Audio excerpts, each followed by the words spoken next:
Doc on the Run. We help injured runners run.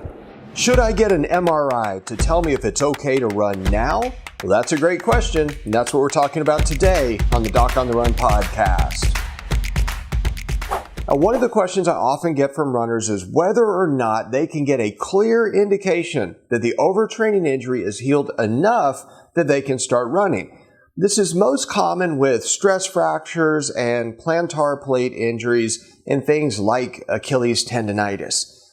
All of these injuries, regardless of which specific one it is, whether it's a tendon, a ligament, or a bone, which those are all three different injuries to tendons, ligaments, and bones, you want to know if you can start running and if it's healed. And if it makes sense that you would want to get an MRI, let me just say that up front. You get injured, you get an MRI, the doctor sees some inflammation in the bone, or they see a little tear in the plantar plate ligament, or they see some inflammation in or around the Achilles tendon, and therefore you think that when it's healed and you should be allowed to start running, you could go get that same study, an MRI, and see that the inflammation is no longer around the Achilles tendon, or that the little bitty tear in the plantar plate ligament has completely healed, or that the inflammation or crack within the bone has completely gone away. Well, it doesn't work that way, unfortunately, and the reason is that your body continues to remodel those tissues and heal them and make them stronger for a long time after you start running. Now, to make this simpler, let's talk about stress fractures and how this works. There are 5 different grades of stress fracture on the Kading-Miller classification scheme. 1, 2, 3, 4, 5. A 1 is not actually a stress fracture. It's what I call a stress response. It's where you have inflammation that happens within the bone that shows up on an MRI, but it's not pathologic. Nothing is wrong. That's a normal response, just like if you picked up heavy weights and you started doing biceps curls, your biceps muscle would have inflammation in it the next day that would show up on an MRI because you did tissue damage. That is what makes the muscles grow. Tissue damage to the bone on a small scale is what makes the bones get stronger. That shows up on an MRI, but it's not a pathologic process. It is a normal physiologic process. Now, when you get too much stress applied to the bone, you run and you don't let it recover fully, and then you do a long run or speed work the next day and you get pain, and you have that showing up on an MRI as inflammation. That's pathologic. It's not good. It's bad. It hurts. Okay, if you keep doing that, then eventually you get an actual crack in the bone. That obviously is worse.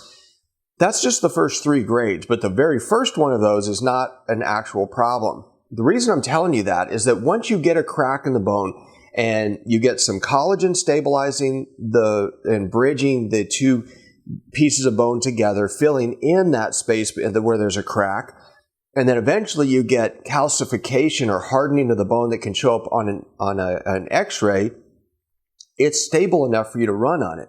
But at that point that you go in and look at it on ultrasound and see that it's starting to heal, or you go into the doctor's office, get an x-ray, and you see that it's starting to heal, if you were to get an MRI, you would still have inflammation in the bone because your body is continuing to remodel it, make it stronger, make it stiffer, make it more robust. And the only way you can have that process happening is that you have inflammation within and around the bone. And so when the radiologist looks at it and they see that you've had a problem, like a stress fracture, and they see inflammation there, they say, this is a problem. There's a process going on that's healing the bone still. So it's not really healed, it's still healing. That's where the trouble comes in. So I know you want to get an MRI that says you can run. Doesn't work that way. Ultrasound is better because if I look at your foot with ultrasound and can see that the bone's starting to calcify and it's starting to fill in, and the amount of fluid in between the periosteum and the bone is resorbed and resolved as compared to when you first did it, I know it's improving. Depending upon which actual research study you believe, one author says that ultrasound can let you run 2 weeks ahead of x-ray, and another study says 3 weeks ahead of x-ray. And that's what I typically see. I go see people, I look at their foot with ultrasound, I can see that they have a stress fracture, and then I can usually let them run on it 2 or 3 weeks earlier than I would if I was only relying on x-ray. MRI is worse. You'd have to wait months before that inflammation and change gives you the confidence that you can actually run on it. So although I understand why runners would love to get an MRI that gives them a clear green light to start running. It just doesn't work that way because of the way your body heals and the way inflammation shows up with overtraining injuries when you're a runner and you're trying to get back to running. Now, if you like this episode, please like it, please subscribe, and I'll see you in the next training.